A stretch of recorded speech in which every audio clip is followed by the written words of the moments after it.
असम प्रदेश Congress committee के प्रवक्ता सौम्यकांति प्रकाश ने दावा किया है कि कछार जिले की सभी सीटों पर कांग्रेस कड़ी टक्कर में है और सिलचर सहित 4-5 सीटों पर जीत हासिल करेगी।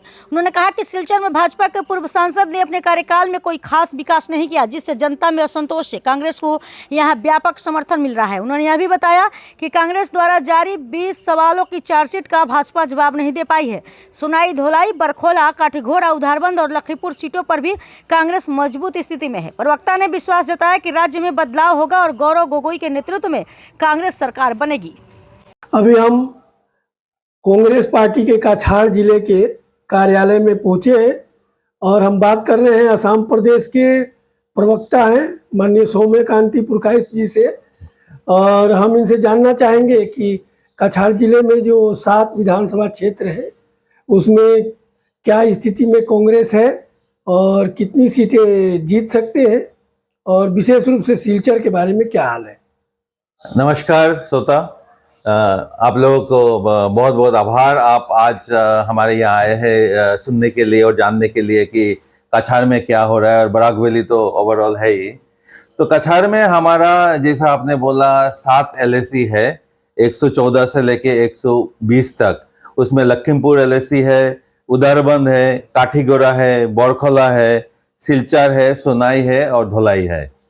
तो ये लखीमपुर में हमारा जो कैंडिडेट है वो है M शांति कुमार सिंह।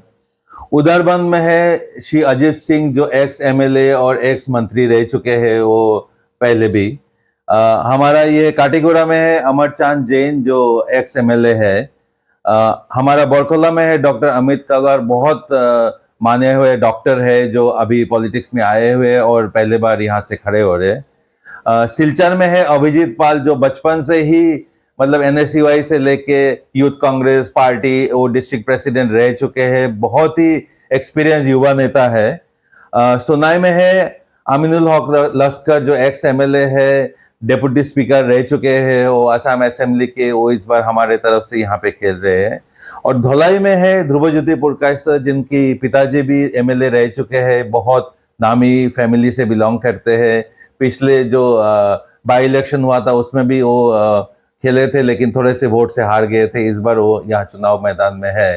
तो हमारे जो चुनाव हो रहा है इस बार थोड़ा सा यूनिक है, क्योंकि जो कछार है, ये बराक वैली जो रीजन है, ये बराक वैली और ब्रह्मपुत्र वैली 2 पार्ट आता है। जो ब्रह्मपुत्र वैली और बराक वैली मिलके ये असम का पूरा जो स्टेट का फॉर्मेशन है। लेकिन हमने देखा है कि जो बराक वैली की जनता है उनको हमेशा थोड़ा सा नीचे रखा जाता है। आप देखिए, आप गुवाहाटी में चले जाइए, नौगांग में चले जाइए, किसी भी बड़े शहर में चले जाइए आसाम की, आप वहाँ का इंफ्रास्ट्रक्चर देखिए, वहाँ का जो रोड्स है, उसका जो ट्रेन सिस्टम है, उसका एयरपोर्ट देखिए, और एक बार आप सिलचर में थोड़ा सा आप घूम के देखिए क्या हाल है। लगेगा आप कोई बिछड़ा हुआ पुराने जमाने के किसी शहर में आए हुए जो करीब 50 साल, 20 साल, 30 साल पीछे है। तो ये जो बीजेपी बोलते रहते कि हमने ये किया वो किया, कहाँ है सिलचर में या कछार में या बराक वैली में, हमें बिल्कुल नहीं दिखता। यही है जो जनता की एक डिमांड है कि हमें ऐसा असेंबली में लोग चाहिए जो हमारे बात उठा पाए, जो हमारे ऐसा गौरव गोगोई जी जैसे चीफ मिनिस्टर चाहिए जो सबको साथ में लेके चले। ये नहीं कि हर बार आके बोले हैं, हमने चार्जशीट भी रेज किया है हेमंत बिश्व शर्मा और उनकी गवर्नमेंट के अगेंस्ट। हम वो चार्जशीट का सारे 20 पॉइंट्स है, उसमें NRC का इश्यूज है, लोगों को घर से एविक्शन का इश्यूज है, जो घने जंगल और आबादी जो प्राइवेट कंपनियों को बेच रहे उसकी इश्यूज है, जो ये लोगों को जॉब नहीं दे रहे। क्योंकि जैसा आप देखिए, कछार और बराक वैली एक बिछड़ा हुआ रीजन है। यहाँ पे जो 3rd grade 4th grade employment मिलना चाहिए, जो प्रधानमंत्री पहले भी आ चुके, हर इलेक्शन में आके बोलते हैं यहाँ के लोगों को हम नौकरी देंगे, लेकिन जब नौकरी दिया जाता है तो दिखा जाता है कि क्या है, एग्जाम में बाहर के लोगों को पास करके उनको जॉब के लिए लाया जाता है। इस बार 7 की 7 सीट में बहुत अच्छी तरह फाइट होगी। कुछ सीट जैसा सिलचर जैसा सीट तो हमारे लिए गारंटीड है, क्योंकि सिलचर ऐसा शहर है, आप देखिए ये कछार का 1 नंबर की सिटी है, कैपिटल सिटी है। इसमें थोड़ा सा भी आधा घंटा, सुबह 1 घंटा बारिश हुआ, पूरा रास्ते में पानी आ गया। जो ये निष्कासन नहीं है पानी का, थोड़ा सा भी बारिश हो जाता है पानी हो जाती है, कोई इंफ्रास्ट्रक्चर नहीं है, रास्ते में जंजाट की समस्या है, रास्ते में भीड़ हो जाती है 2 गाड़ी आने से, कोई मतलब रास्ते की उन्नति नहीं हुई है। एयरपोर्ट है जो पता नहीं किसी जमाने की एयरपोर्ट है, कोई नया एयरपोर्ट नहीं है, कुछ नहीं है। तो ये सब इश्यूज, और ऊपर से जो है इस बार जो सिलचर में कैंडिडेट दिए हैं डॉक्टर राजदीप राय, वो पीछे भी सांसद रह चुके हैं, लेकिन मतलब वो सबसे, मैं क्या बोलूं, अभी बोलना भी नहीं चाहिए, सांसद रह चुके हैं, लेकिन उन्होंने एक डब्बे का कुछ भी काम नहीं किया। हाँ, उन्होंने अपने लिए एक बहुत सुपर स्पेशलिटी हॉस्पिटल बनाया, जो यहाँ के लोग जाते हैं तो लाखों में उनको पैसा देना पड़ता है, उससे ज्यादा कुछ नहीं।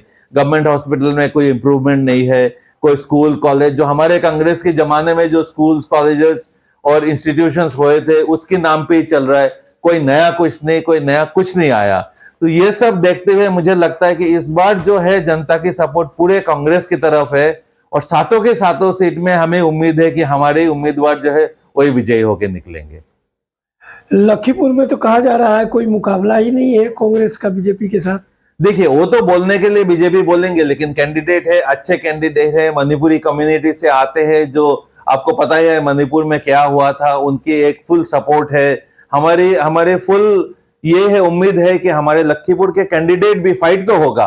देखिए, वहां के जो है वो तो है स्ट्रांग उम्मीदवार, बीजेपी के सब जानते हैं, लेकिन हमारे भी जो उम्मीदवार है वो कम नहीं है, फाइट कर रहे, कोशिश कर रहे हैं, और हम लोग कोशिश जारी लगेंगे लास्ट मोमेंट तक। बराक घाटी में 15 विधानसभा सीट थी, 13 हो गई। Yes. इस बारे में आप लोग कुछ बोल रहे हैं? इस बार यही तो सबसे दुख की बात है। देखिए, एक जमाना था, मैं आपको बताऊं, 62 में जब भाषा आंदोलन हुआ था, यहाँ पे 11 शहीद बने थे हमारे, उसकी प्रोटेस्ट में जो यहाँ के जो कांग्रेस के एमपी थे, उन्होंने अपनी सीट छोड़ दी, उन्होंने पॉलिटिक्स से संन्यास ले लिया था कि मेरे रहते हुए बराक में ऐसा हुआ। आज के दिन आप देखिए, ये जो 15 सीट को 13 कर दिए, एक भी बीजेपी का एमएलए एमपी, उनका डबल इंजन सरकार है, किसी ने एक शब्द नहीं बोला। हम लोगों ने बोला, लेकिन जब जो पठरा होना चाहिए उसको उन्होंने 13 कर दिया। उतना फंड कम हो गए, लोग कम हो गए, रिप्रेजेंटेशन कम हो गए, लेकिन लोगों ने कुछ नहीं बोला। जो रूलिंग पार्टी के एमएलए एमपी है, सब लोगों ने ये देखा, तो इस बार लोग इसका जवाब देंगे।